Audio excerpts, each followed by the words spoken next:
네, 오늘부터 저하고 2주간에 걸쳐서 일단은 십계명 배경에 대해서 같이 하겠습니다.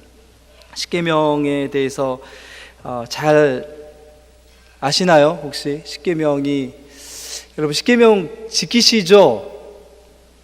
네, 왜 지키세요? 십계명을 대부분 신약에 집중되는 우리의 신앙의 모습 안에서 십계명이 과연 우리에게 어떤 의미가 있을지를 오늘 좀 같이 살펴봤으면 좋겠습니다. 먼저 우리 말씀을 좀 같이 볼까요?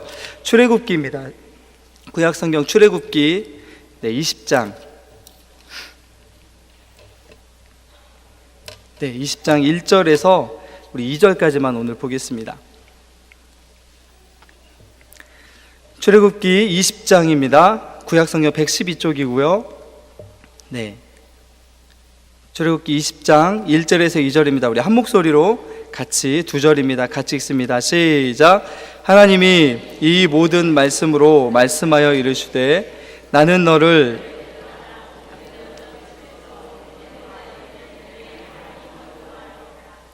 아멘. 우리 신명기 말씀도 한 장 찾겠습니다. 신명기 5장 6절입니다. 또 다른 십계명이 담겨있는, 같은 내용이 담겨있는 신명기 269쪽입니다. 5장 6절 말씀입니다.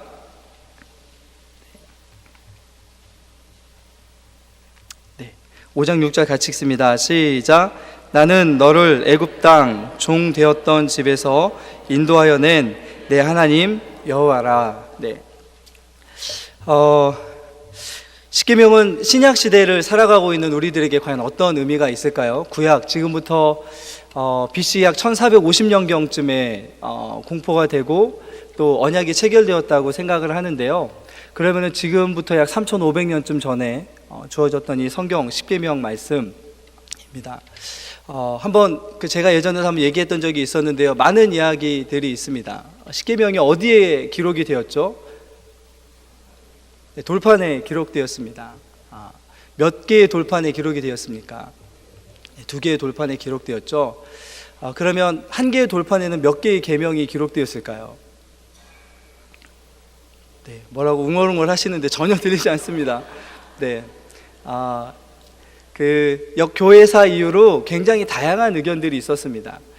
우리가 잘 아는 어거스틴 같은 경우는 한 돌판에 3개, 하나님에 관한 3개, 그 나머지 돌판에 7개라고 이야기한 적도 있고요. 카톨릭이나 이런 데에서는 이제 4개, 6개, 또 우리들 가운데에도 4개, 6개라고 이야기하기도 합니다. 그런데 최근에 이제 십계명이 사실은 우리는 그냥 십계명을 단독으로 이렇게 보기 때문에 그 안에 있는 어투, 문구, 다음에 그 문구의 순서 이런 것들이 눈에 확 들어오지 않는데요. 이거는 사실은 미리 이야기하지만 고대 그 당시 모세가 살았던 시대에 그 당시 이스라엘 주변에 있는 나라들이 국제적인 조약을 맺었던 그 조약문의 형식을 빌어서 쓴 그런 내용들이, 그런 형식을 다 가지고 있습니다. 그래서 이 당시에 어떤 그게 있었냐면요, 돌판을 2개를 마련을 한 이유가 무엇이냐면 조약을 맺는 두 나라가 하나씩 돌판을 갖는 의미로 10개의 계명이 아마 앞뒤든지 앞이든지 하나의 돌판에 다 쓰여졌을 것이다 라고 하는 언약 신학의 관점에서 보면 2개의 돌판인데 똑같은 내용이 10개가 그대로 기록되어 있었을 것이다 라고 하는 내용도 나와 있습니다. 나중에 제가 이거 설명을 해드릴게요. 그런데 여러분, 십계명이 우리에게 어떤 의미가 있습니까, 여러분? 제가 십계명에 관해서 이렇게 책을 좀 찾아보니까 어떤 분이 그런 얘기를 하더라고요. 손들지 마시고요. 자, 십계명을 처음부터 10계명까지 다 외우시는 분, 자, 눈만 좀 껌뻑여 주십시오. 한번 외워볼까요? 사실 목사님 저도 그렇고요.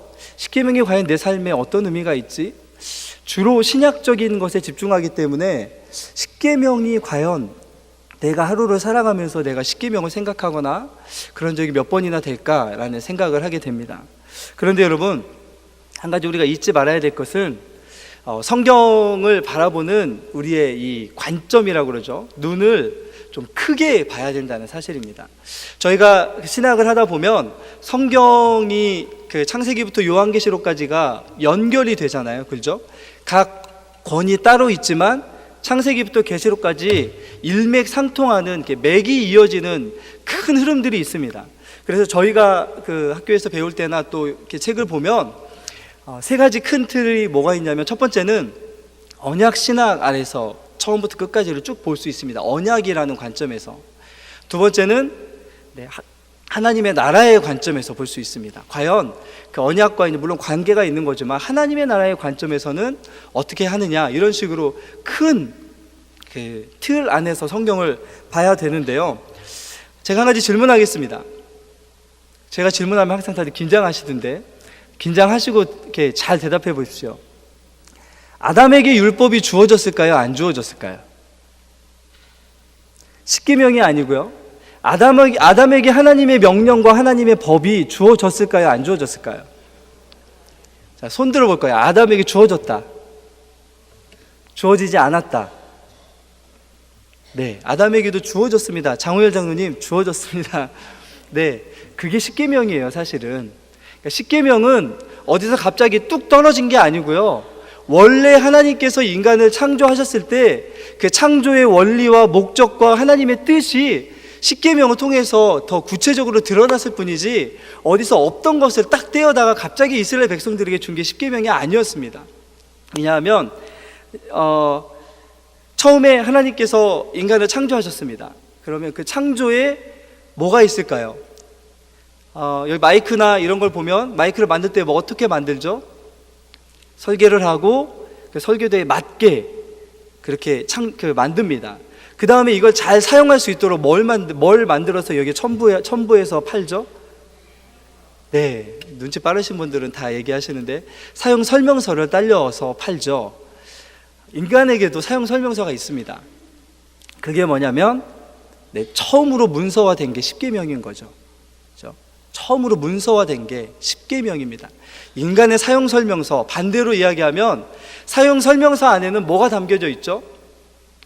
이 제품을 만든 회사나 사람이 이 제품을 어떻게 쓰게 만들고 어떻게 쓰면 잘 쓸 수 있고 어떻게 하면 이것을 100% 효과를 낼 수 있게, 또 고장나지 않게 할 수 있는 것들이 사용 설명서 안에 담겨 있는 것처럼, 여러분 십계명은 인간의 사용 설명서입니다. 자동차의 부품이 22,000여 가지 정도 된다고 하는데 그 사용 설명서가 복잡하게 이렇게 두툼한 책이 있는 것처럼, 사실은 자동차보다 훨씬 복잡한 인간의 사용 설명서라면 엄청나게 이렇게 더 두꺼워야 되겠죠. 하나님은 굉장히 간단하게 십계명 안에 그 원리들을 담아서 이스라엘 백성들에게 우리를 대신해서 맡겨주신 겁니다. 그래서 십계명을 우리가 이렇게 더 확장시켜서 십계명을 이렇게 율법의 핵심이라고 보고요. 율법을 아까 이야기했던 것처럼 율법은 원래 이스라엘 백성들에게만 딱 떼어준 게 아니고요. 원래 하나님이 인간을 창조하셨을 때 목적했던 바가 담겨 있는 게 율법입니다. 아담에게도 주어졌고요. 모든 인류에게 공통적으로 주어지는 것입니다. 왜냐하면 그 율법 안에 하나님이 인간을 창조하신 목적과 원리와 뜻들이 담겨져 있기 때문이죠. 근데 그것을 핵심적으로 먼저 이야기한 조항이 십계명입니다.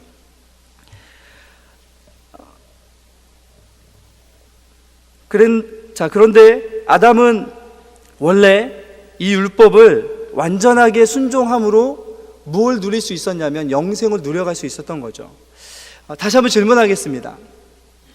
아담이 처음에 창조되었을 때요, 하나님이 인간을 창조하셨을 때 그 창조의 목적과 뜻과 원리가 담겨 있는 그 율법, 우리는 이제 그 내용까지는 자세히 모르죠. 십계명과 우리에게 주어진 것만 아니까.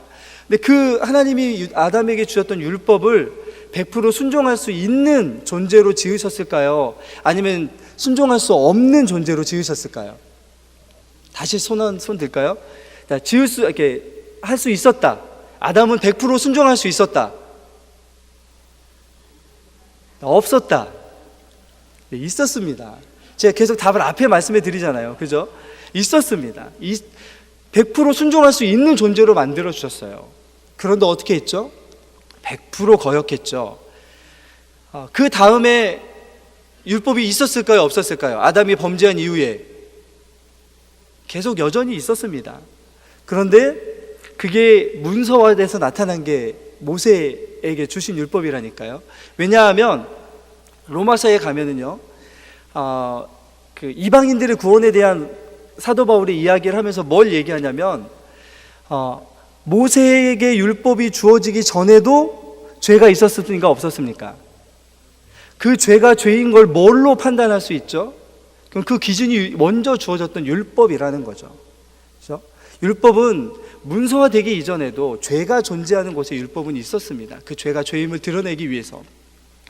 그런데 여러분, 그 율법의 핵심이 무엇이냐면 창조의 목적이 담겨있는 그 율법의 핵심이 바로 십계명이었던 거죠. 인간의 사용 설명서가 십계명이라고 한다면 인간의 수리 설명서가 뭘까요? 인간은 어떻게 수리해야 된다라고 적혀있는 수리 설명서, 복음입니다. 네. 원래 사용 설명서대로 만들었던 이 제품이 고장났을 때 어떻게 이 제품을 고칠 수 있나요? 라고 하는 개념에 하나님께서 우리에게 주신 수리 설명서라고 할 수 있는 게 바로 복음입니다. 복음. 그렇죠? 좀 이해가 되십니까? 복음이 훨씬, 그죠? 복음은 죄에 의해서 손상된 인간을 수리하는 수리 설명서라고 할 수 있습니다. 그런데 여러분, 그렇다면 왜 수리하죠? 왜 고장난 제품을 수리합니까? 네, 원래 사용하려는 목적을 회복하기 위해서 수리합니다. 원래 인간에게 주어졌던 사용 설명서가 뭐라고요? 십계명이라고요. 문서화돼서 처음으로 드러났던 것이 십계명 안에 담겨져서 나타났지, 원래 있었던 내용들이 십계명 안에 있습니다. 결국에는 이렇게 이야기할 수 있는 것입니다. 왜 신약 시대를 살아가는, 복음의 시대를 살아가는 우리에게 십계명이 의미가 있냐면, 십계명 안에 담겨있는 원래 하나님이 인간을 창조하셨던 목적이 인간의 부패함, 죄로 인해 부패함으로 이 목적대로 살지 못하게 되자 하나님이 예수 그리스도를 이 땅에 보내주셔서 복음을 통해서, 그분의 순종하심을 통해서 우리가 그분의 의를 힘입어서 이것대로 살아갈 수 있도록 우리를 수리해 주신 게 복음이라고요. 수리하신 목적이 무엇이냐면 원래 사용 설명서에 기록된 대로 살게 하기 위해서. 그래서 우리는 크게 이야기하면요, 성경에 전체적으로 이야기하면 우리는 십계명대로 살게 하기 위해서 복음이 주어졌고 우리는 구원받은 존재들입니다. 자, 그러면 십계명을 지켜야 됩니까? 안 지켜야 됩니까? 지키셔야겠죠? 자, 그럼 십계명의 핵심이 뭐죠? 네, 십계명의 핵심은 하나님 사랑과 이웃 사랑입니다. 그죠? 이렇게 하니까 어렵지 않죠? 예수님도 그렇게 말씀하셨습니다. 예수님도 마태복음에서 이야기하실 때 율법의 핵심이 무엇입니까? 가장 중요한 계명이 무엇입니까? 라고 묻는 바리새인들이나 이런 청년 그 부자가 왔을 때 뭐라고 얘기하죠? 첫째는 하나님을 사랑하는 것이고, 둘째는 내 이웃을 내 몸과 같이 사랑하는 것이다. 네, 레위기 19장에 가면요, 이웃을 사랑하는 것이 율법의 핵심임이 담겨져 있습니다. 한번 나중에 찾아보십시오. 아마 레위기 19장 18절쯤에 그렇게 되어 있을 겁니다. 여러분, 우리는 하나님께서 우리를 은혜로 이렇게 구원하여 주셔서 수리해 주셨습니다. 그런데 수리할 때 이전에와 좀 다르게 수리해 주셨습니다. 어떻게 수리해 주셨냐면요, 제가 먼저 질문을 다시 한번 드려보겠습니다. 구약 시대에 출애굽한 이후의 이스라엘 백성들은 전부 다 구원을 받았습니까? 못 받았습니까? 아브라함의 혈육의 자손으로 태어났던 구약의 이스라엘 백성들은 구원받지 않았다, 구원 못 받았다, 아니다, 전부 구원 받았다, 뭐 그런 걸 물어보냐는 표정으로 저를 바라보시는데요, 중요합니다. 왜냐하면요, 이전의 이스라엘 백성들은 전부 다 자동적으로 구원받는 존재들이 아니었습니다. 혈육에 의해서 구원받는 게 이스라엘 백성들의 의미가 아니었습니다. 창조의 목적이 회복되게 하신 하나님의 그 구원 안에는 어떤 것을 우리에게 주셨냐면요, 이전에 이스라엘 백성들에게 주시지 않았던 새로운 은혜를 우리에게 주셨습니다. 그 은혜가 어디에 담겨져 있냐면요, 자, 제가 한번 찾아보라고 할 테니까 찾아보십시오. 저기 여러분 이쪽 편, 제가 보기에 왼쪽, 여러분 그쪽에서 오른쪽에 계신 분들은 예레미야 31장 33절을 좀 찾아보시고요, 제가 보기에 오른쪽에 계신 분들은 에스겔 36장 22절 말씀으로 좀 찾아주십시오.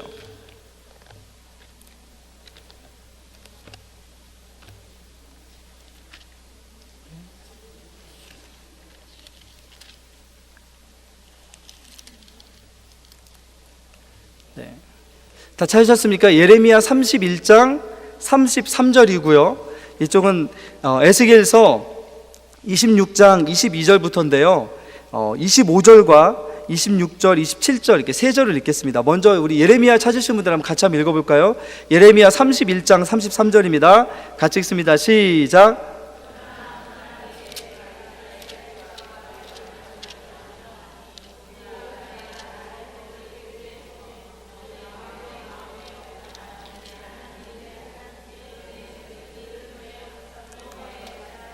네, 예레미야 33절은 별표를 한 5개 쳐 놓으셔야 됩니다. 왜냐하면 예수 그리스도를 통해서 이루실 구원의 가장 큰 특징을 무엇이라고 이야기하고 있냐면, 이전에는 율법을 돌판해 주셨는데 새롭게 새 언약을 통해서는 율법을 어디에 주시겠다고요? 하나님의 말씀을 마음에 주시겠다고, 마음에 주시겠다고 말씀합니다. 자, 그러면 그 마음을 어떻게 하신 후에 주시겠다고 하시냐면요, 에스겔서 36장 25절에서 27절 말씀을 제발 조금만 또박또박 읽어주셨으면 좋겠습니다. 천천히. 우리 오른편에 계신 분들 에스겔서 36장 25절에서 27절입니다. 같이 한번 읽어주십시오. 시작.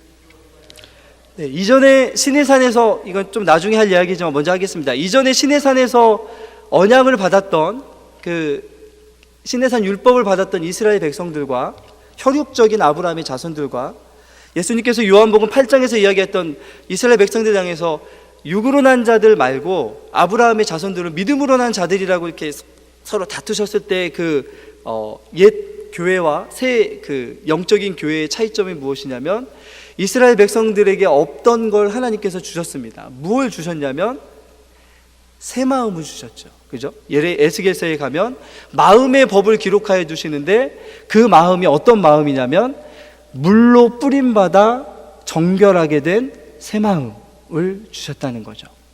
그리고 그와 함께 그 새 마음에 누가 와서 거하신다고요? 성령께서 와서 거하신다고요. 이게 에스겔서 36장 22절 이후에서 약속하신, 에스겔을 통해서 우리에게 약속하신 장차 예수 그리스도께서 이루실 구원의 가장 큰 특징입니다. 왜 이것을 강조하냐면요, 십계명을 우리가 자칫 오해할 수 있습니다. 십계명은 구원받은 이스라엘 백성들이 지켜야 될 의무로 주신 것이다라고 착각할 수 있습니다. 그런데 이스라엘 백성들은 출애굽했기 때문에 당연히 구원받은 이들이 아니었습니다. 여러분, 성경에 제가 아까 얘기했던 것처럼 성경은 하나의 맥으로 이렇게 관통될 수 있다고, 이렇게 이어진다고 얘기했었죠. 그렇죠? 성경은 구원의 방법을 딱 하나만 이야기합니다. 뭘 이야기하죠? 네, 성경은 구원의 방법으로 믿음만을 이야기합니다. 믿음 외에는 구원의 방법이 없습니다. 그렇다면 십계명을 받았던 이스라엘 백성들의 구원의 조건은 무엇이었을까요? 조건이라고 하기엔 그렇지만 무엇을 통해서 이스라엘 백성들은 구원을 얻을 수 있었을까요? 율법을 열심히 지킴으로 구원을 얻을 수 있었을까요? 말씀을 열심히 지킴으로 구원을 얻을 수 있었을까요? 절대 그럴 수 없습니다. 절대 그럴 수 없습니다. 왜냐하면 그것을 갈라디아서에서 사도 바울이 이야기합니다. 뭐라고 얘기하냐면, 두 여인에 관한 이야기를 하면서 하갈과 사레의 이야기를 이야기합니다. 거기서 세상의 예루살렘, 율법에 대한 것과 새 예루살렘, 천상의 여인처럼 살아를 이야기하면서 율법을 지킴으로 구원을 얻는 것이 아니라 믿음으로 구원을 얻는 것이다 라고 분명하게 잘못된 율법관에 대한 것을 이렇게 잘 가르쳐 주죠.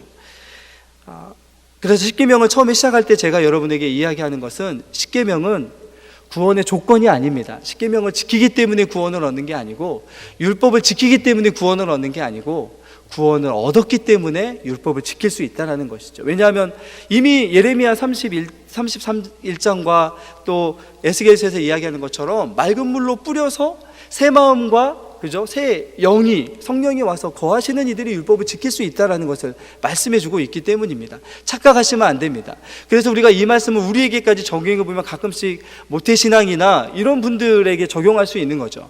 어려서부터 말씀을 열심히 지켰다고 해서 그것이 구원의 조건이 절대 될 수 없습니다.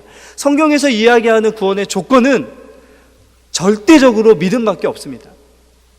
말씀은 구원 얻은 이가 지킬 수 있는 것이지, 그래서 우리에게 은혜가 되는 것이지, 절대로 구원을 이루기 위해서 말씀을 지키는 것은 성경에서 이야기하는 구원의 방법이 아니라는 것을 먼저 좀 기억하시면서 나갔으면 좋겠습니다. 그래서 여러분, 마찬가지입니다.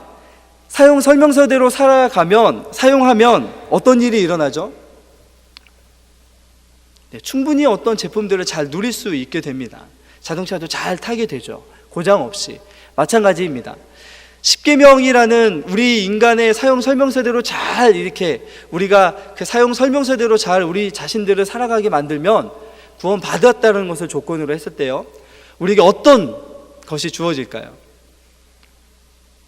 우리가 십계명을 정말 잘 지키고 살아가면 하나님이 십계명 뒤에 약속한 것이 있었습니다. 이스라엘 백성들에게. 뭘 약속하셨죠?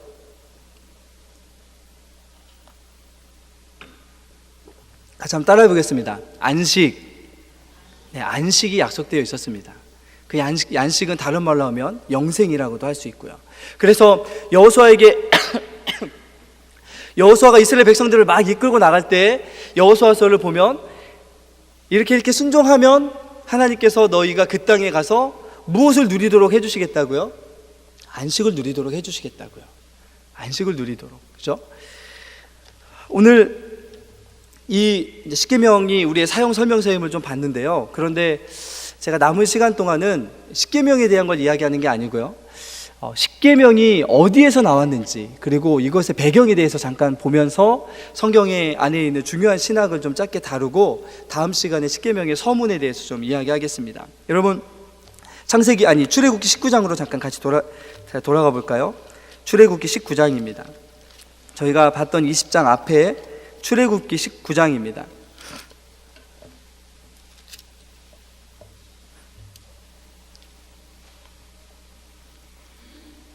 네, 우리 1절 말씀을 같이 한번 읽어보겠습니다. 같이 읽습니다. 시작.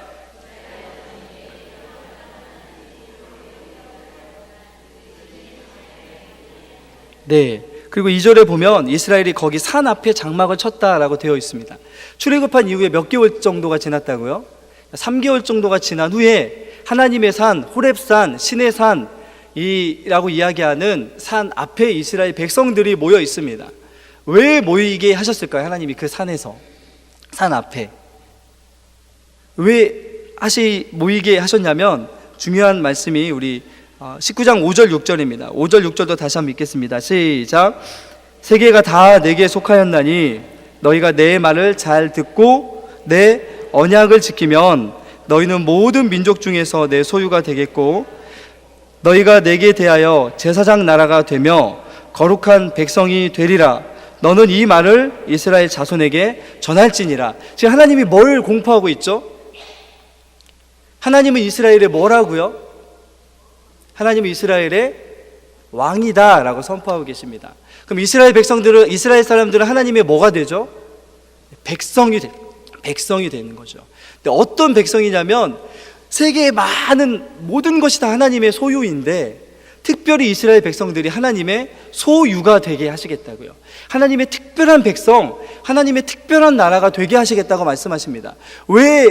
그런데 이 특별한 소유라는 말, 저희가 가끔씩 설교자들이 이야기하죠. 이 소유라는 단어는 보석함에 담긴 보물이라는 뜻입니다. 서큘라, 세큘라 이렇게 이야기할 수 있는 그런 보석, 보물이라는 뜻입니다. 하나님이 이스라엘 백성들에게 뭐라고 말씀하시냐면 너희들은 이제 내게 보석과 같은 존재들이야 라고 말씀하시는 거죠. 그런데 여러분, 하나님이 이스라엘 백성들에게 왜 너희들은 내게 보석과 같은 존재들이야 라고 말씀하셨냐면 6절입니다. 6절에 보시면 이스라엘 백성 너희가 내게 대하여 어떤 나라가 되겠다고요? 제사장 나라가 되겠다고요. 여러분, 제사장은 어떤 존재들입니까? 제사장은 뭐 하는 사람들이었죠? 네, 또 웅얼웅얼 하시는데 맞습니다. 그겁니다. 네, 제사장은 하나님의 말씀에 기초하여서 제사를 통해서 죄의 문제를 해결할 수 있도록 인도하고 이스라엘 백성들에게 말씀을 가르쳤던 이들입니다. 그죠?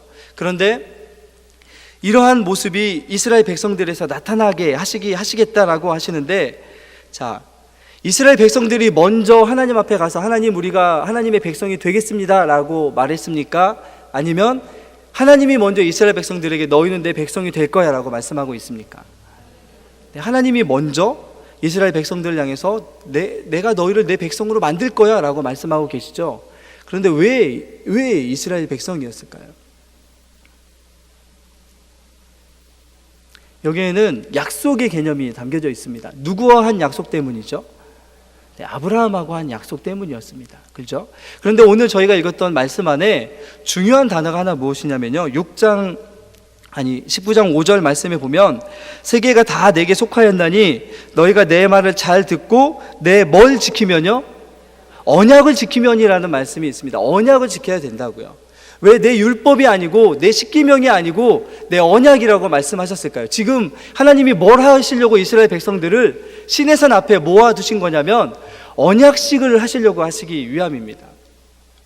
그 언약식을 통해서 이스라엘 백성들과 하나님은 왕이 되시고 이스라엘 백성들은 하나님을 왕으로 모시는 백성이 되게 하기 위해서, 그런 언약식을 체결하기 위해서 이스라엘 백성들이 그 시내산 앞에 모였습니다. 여러분, 그런데 그 모인 이스라엘 백성들을 향해서 하나님이 뭘 명령하시냐면요, 19장 10절로 한번 가볼까요? 10절 한번 같이 읽겠습니다. 시작. 여호와께서 모세에게 이르시되 너희는 백성에게로 가서 오늘과 내일 그들을, 여러분, 왜 성결하게 하셨을까요? 그것은 하나님과 직접 만나야 되기 때문입니다. 여러분, 계약을 할 때, 이제 계약이라는 개념을 좀 갖다 쓰겠습니다. 어떤 계약서를 쓸 때 계약 당사자들끼리 만나야 되죠. 그죠? 만나야 되죠. 직접 만나야 되죠.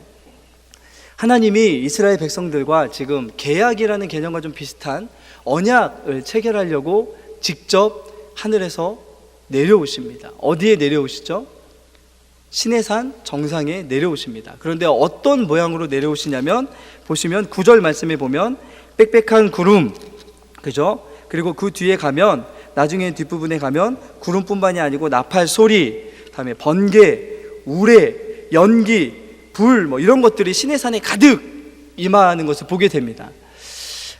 여러분, 나중에 보시면 성경 안에서 빽빽한 구름, 번개, 우레, 불, 이런 것들은 하나님이 임재하시는 곳에 나타난 하나님의 영광의 증거들입니다. 하나님이 직접 임하셨다는 것을, 하나님이 그 세상에서 볼 수 없는 불, 우레, 천둥, 나팔 소리 같은 이런 소리들로 하나님이 그곳에 진짜 임하셨다는 것을 보여주시는 거죠. 그런데 뭘로 임하셨냐면 왕으로 임하셨습니다. 왕으로. 그런데 여러분, 한 가지 제가 그냥 여담인데요, 빽빽한 구름, 불, 소리, 이게 나타나는 곳이 어디였을까요? 신약에 나타납니다. 어디에 나타나죠? 네, 오순절 마가의 다락방이라고 하는 곳에 이게 나타납니다. 불에 갈라지는 혀와 같은 이런 모습, 소리, 그죠? 하나님의 임재가 그곳에 임하였다라는, 특별히 성령의 임재가 그곳에 임하였다라는 증거들로 그게 나타났던 것이 오순절 다락방에서 나타난 그런 현상들입니다. 자, 그런데 여러분, 이제 언약이라는 개념에 대해서 제가 짧게 설명하고 마치도록 하겠습니다. 언약이라는 말 많이 들어보셨죠? 언약이라는 말을 처음 듣는 분 한번, 자, 손을 한번 들으면 너무 저기 하겠죠? 언약이라는 말은 사실은 어떤 특별한 교리가 아니고요.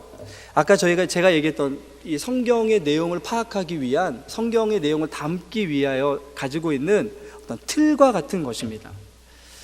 언약이라는 틀 안에 하나님께서 교리를 담아 두셨습니다. 그런데 성경 안에 보면은요, 이 언약이라는 개념은 아까 이야기했던 그 지금부터 약 3,500년쯤 전에 중근동, 그 중동과 그 주변 지방에 나라와 나라가 어떤 그 국제적인 조약을 맺을 때 했던 그런 내용과 형식을 이 안에 오늘 십계명을 하나님이 이스라엘 백성과 맺는 이 안에 그대로 고스란히 거의 가지고 왔습니다.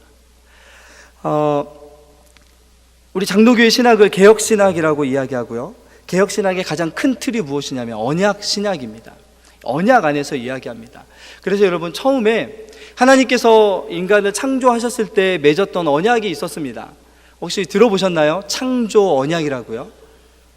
혹시 들어보셨습니까? 창조 모든 피조물의 세계와 하나님이 언약을 맺으셨는데 누구를 대표로 해서 언약을 맺으셨냐면 아담, 인간을 대표로 해서 언약을 맺으셨습니다. 그런데 인간이 그 언약을 깨뜨렸죠. 약속을 깨뜨렸습니다. 그 다음에 하나님이 누구와 또 언약을 맺으시죠? 아담과 바로 다시 언약을 맺으십니다. 어떤 언약을 맺으시냐면 내가 인간들을 구원할 거야 라고 하는 그런 은혜 언약이라고 하는 구원의 언약이 선포가 됩니다. 그 뒤에 이 은혜 언약이 어디로 넘어가냐면요, 노아에게로 넘어갑니다. 노아에게 가서 하나님께서 뭘 하시죠? 생육하고 번성하라. 내가 너희를, 하나님이 무엇인가 하시겠다는 약속의 말씀이 노아에게 주어집니다. 그런데 그 언약의 증거물이 무엇이었죠? 네, 무지개였죠. 무지개. 여러분, 무지개가 참 재미있는 게요, 여러분, 무지개가 어느 방향으로 이렇게 굽어져 있죠? 하나님의 언약의 증거물로 하늘에 걸어두셨던 무지개가 방향이 어느 쪽입니까? 땅을 향하여 굽어집니까? 하늘을 향하여 굽어집니까? 네? 땅이라고요? 네, 하늘을 향해서 굽어지죠. 죄송한데 제가 영어로 무지개를 레인보우라고 합니다. 그죠? 발음이 나쁜 걸 이해해 주시고요. 레인보우, 바우라는 건 활이라는 뜻입니다. 굽어졌다는 거죠. 활이 어디로 굽어진 게 무지개이냐면요, 하늘을 향해서 굽어져 있습니다. 왜 하늘을 향해서 무지개가 굽어져 있냐면, 하나님께서 노아의 언약을 맺으실 때 만약에 내가 노아와 맺은 언약을 깨뜨린다면 마치 활로 사람을 쏘서 죽이는 것처럼 내가 이 언약을 깨뜨린 것에 대한 책임을 하나님은 내가 당하겠다라고 하면서 무지개의 방향을 하늘을 향해서 놓으셨다고 그렇게 개혁신학자는 해석을 합니다. 노아의 언약은 하나님이 무조건적으로 내가 할 거야 라고 한 그런 언약입니다. 이런 언약이 어디에까지 흘러오냐면 아브라함으로 넘어옵니다. 아브라함이 처음에 부르심을 받았을 때 여러분, 창세기 12장과 창세기 15장의 언약에 관한 내용이 나오는데 어떻게 하죠? 아브라함, 네가 뭐뭐 잘하면 내가 축복할 거야 라고 말씀하십니까? 아니면 내가 너를 불렀는데 내가 널 축복할 거야 라고 말씀하십니까? 조건 없이 내가 널 축복할 거야 라고 말씀하시죠. 네, 이게 사실은 은혜의 언약입니다. 이 성경 안에서 이야기하는 이것이 어디로 이어지냐면요, 아브라함에게서 다윗에게로 이어집니다. 다윗에게 하나님께서 뭐라고 말씀하시냐면, 다윗이 뭔가를 잘해서 하나님이 내가 너의 후손들을 왕이 되게 할 거야 라고 말씀하십니까? 아니면 다윗이 보기에는 아무런 택함 받을 만한 이유가 없는데 하나님이 택하셔서 후손들을 왕으로 계속 만들어 갈 거야 라고 말씀하십니까? 그 후손들이 범죄함에도 불구하고 그들은 계속 왕이 될 것입니다. 율법의 개념으로 본다면 뭔가를 잘하고 하고 하지 않고의 개념으로 계속해서 다윗의 왕조가 서는 게 아니고요, 다윗의 왕조는 하나님이 주신 약속에 의해서 계속해서 서가는 그런 약속의 개념이 담겨져 있습니다. 그런데 이런 약속, 하나님이 하신 약속에 의해서 인간들이 어떤 복을 받는 이것은 예수 그리스도께서 이 땅에 오셔서 이루실 새 언약의 모형입니다. 그렇죠? 예수님이 이 땅에 오셔서 우리가 뭔가를 해야만 해서 구원을 누리고 구원받는 백성으로 살아가야 된다라고 하신 게 아니고요, 하나님이 무엇을 해주신 것을 믿기만 하면 구원을 얻는다라고 하는 이 은혜의 언약이 담겨져 있죠. 자, 그래서 성경 안에는요, 이 언약이라는 개념이 담겨져 있고요. 이 언약은 성경 안에서 두 가지 개념이 있습니다. 하나는 어떤 개념이냐면, 따라해 볼까요? 행위 언약. 우리가 뭔가를 해야만 구원을 얻을 수 있다는 개념입니다. 의무가 우리에게 있습니다. 조건이 우리에게 있습니다. 그런데 다시 한번요, 따라해 봅시다. 은혜 언약. 행위 언약과 대조되는 언약이 있는데 은혜 언약입니다. 이것은 하나님이 해주십니다. 하나님이 우리에게 선물을 주시는 것처럼 하나님에게 스스로 의무를 부여하신 언약이 은혜 언약입니다.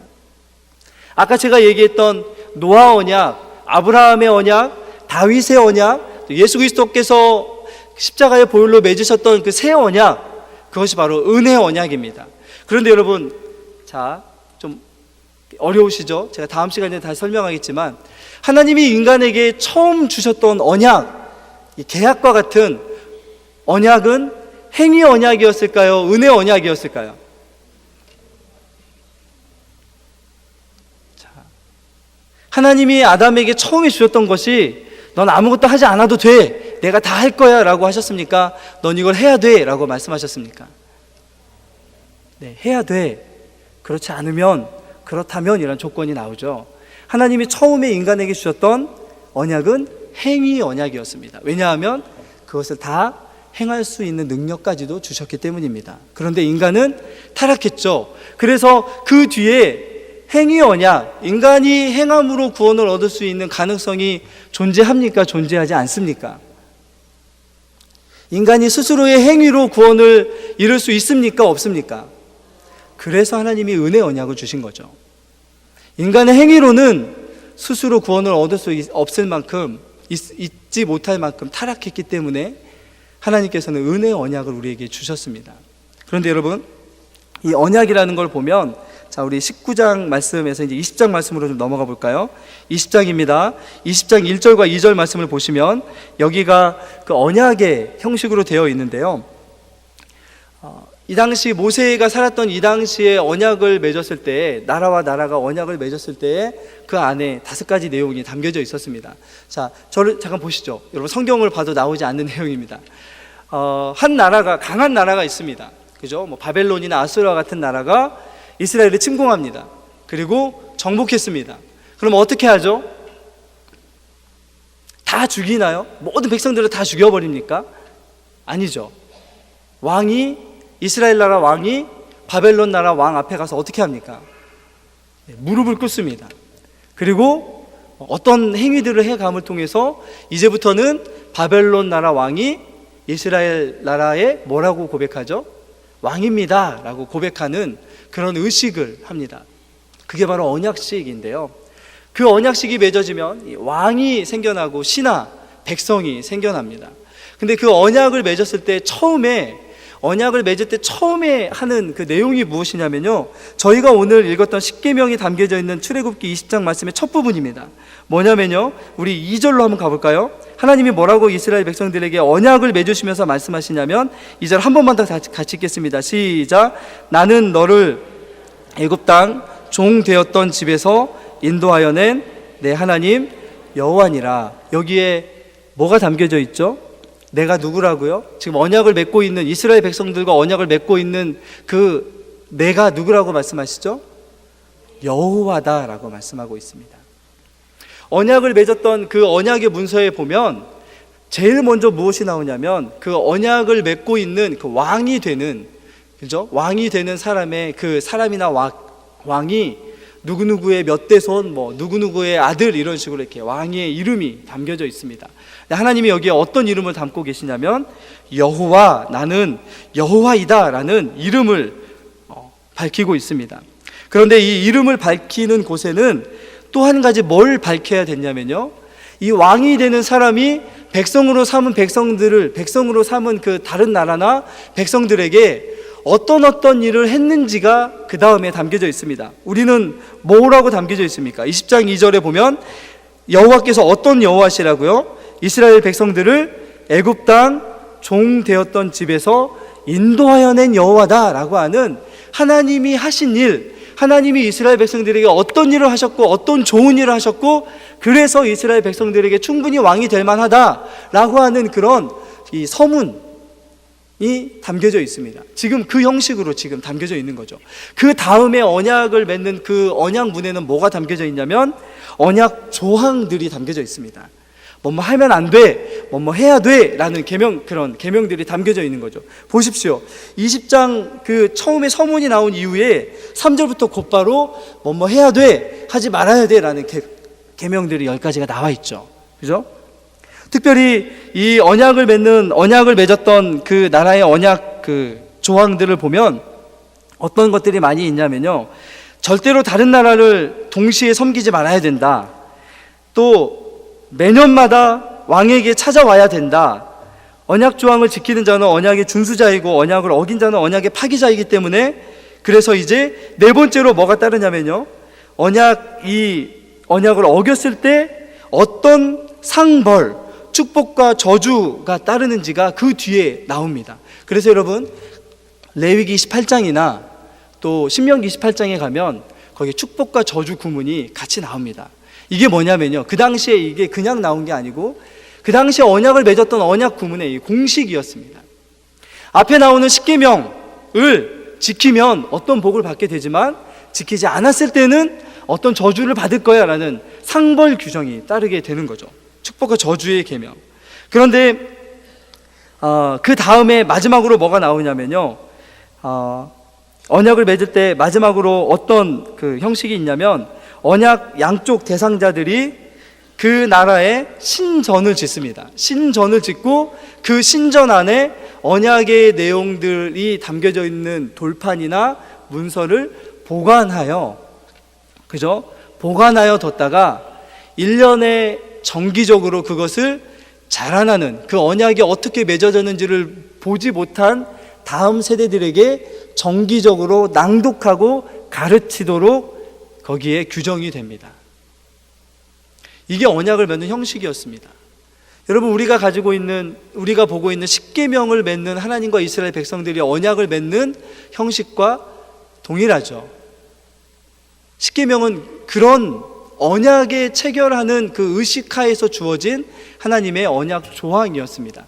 그런데 한 가지 더 이야기 몇 가지 더 하면요, 언약을 인치고 이렇게 조약을 실행할 때에 한 가지 행했던 의식이 있었습니다. 어떤 의식이냐면요, 여러분 우리 창세기 15장으로 잠깐 넘어가서 거기만 보고 마치겠습니다. 우리 창세기 15장입니다.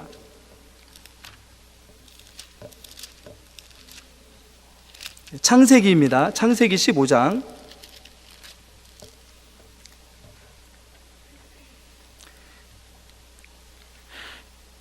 네, 9절과 10절입니다. 9절과 10절입니다. 같이 한번 읽겠습니다. 시작. 여호와께서 그에게 이르시되 나를 위하여 3년 된 암소와 3년 된 암염소와 3년 된 수량과 산비둘기와 집비둘기 새끼를 가져올지니라. 아브라함이 그 모든 것을 가져다가 그 중간을 어떻게 했다고요?